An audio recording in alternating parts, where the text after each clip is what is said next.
What's up, everyone? Welcome to the Power Play with CJ. Today we're focusing on can Emerson Etem replace Bobby Ryan in the Ducks' top six next year?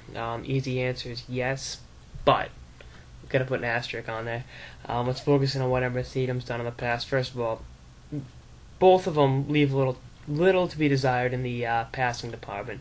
They've both been more goals than assist guys throughout their hockey career. Actually, Ryan's last year in juniors, he had pretty much twice as many assists as goals, but Ryan's career, he has 5 more goals than assists, 147 and 142. I don't know why I'm hopping on that, but let's get back to the nitty gritty. I think that's one thing that Ryan has that Etem doesn't have yet, is the grit in his game. Ryan's a finesse power forward. Etem's a speed guy. That's how he gets his goals. He's going to skate right past you. And it's easy to skate past guys in juniors, but the defensemen are a little more fleet of foot in the NHL. It's not as easy, but I think because of that speed, he will at least be a very, very, very valuable member of Anaheim's penalty killing next year. But in terms of the offensive output, Ryan only had 10 goals last year in 46 games, 11 goals in 46 games, 30 points. When you factor in he had 2 goals in 7 playoff games, I think it comes out to over an 82-game stretch over 21 goals. Can Etem score 21 goals next year? Yeah, I think he can. Especially if he's playing with Getzlaf. The way that guy can pass the puck. The other thing is Solani coming back? I put it this way, I think if he wasn't coming back, we'd know by now. So I think it's almost a foregone conclusion. Teemu Solani will play next year at 43 years old, and he should. He's still an elite player at his age.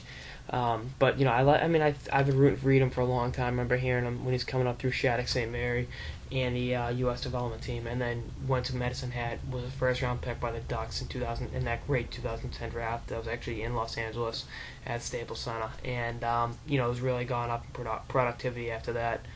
His productivity in juniors went up after his draft year, like most players do.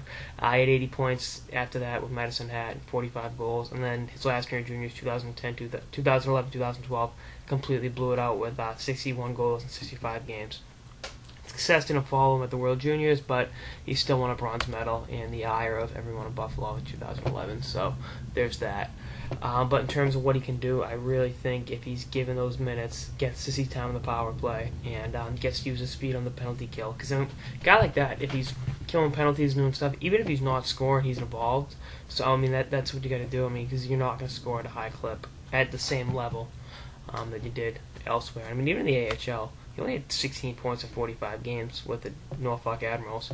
And the last year, actually, productivity is about the same. And had 10 points in 38 games. Plus minus was better in the NHL.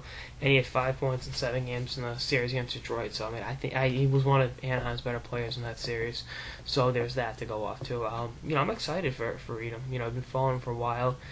He's supposed to get a power play with CJ shirt. I don't know if Matt Nieto, his fellow Long Beach native, actually California team draft pick, has hooked him up with it, but he should. It's great style.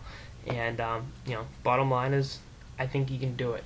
I think if Boudreau is careful with his minutes and, allows him to play his game, which I think Boudreau is a great coach for him because, I know it's a different position, but Boudreau let Mike Green play the way Mike Green wanted to play. Why can't that same thing be applied to Etem? Let him play his game.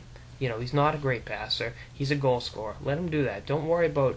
Let his teammates get him involved, and then use his speed to your advantage on the penalty kill. And I think Anaheim will do just fine. You're not going to replace Bobby Ryan with one guy, but if Etem chips in and the other guys start the lineup, step up a little bit, I think it'll be a little bit easier than pundits are saying. Anyway, that's all steps out of the power play with CJ, asking the question, can Emerson Etem replace Bobby Ryan in the Ducks' top 6? Stay tuned for episodes throughout the offseason and beyond. Later, guys.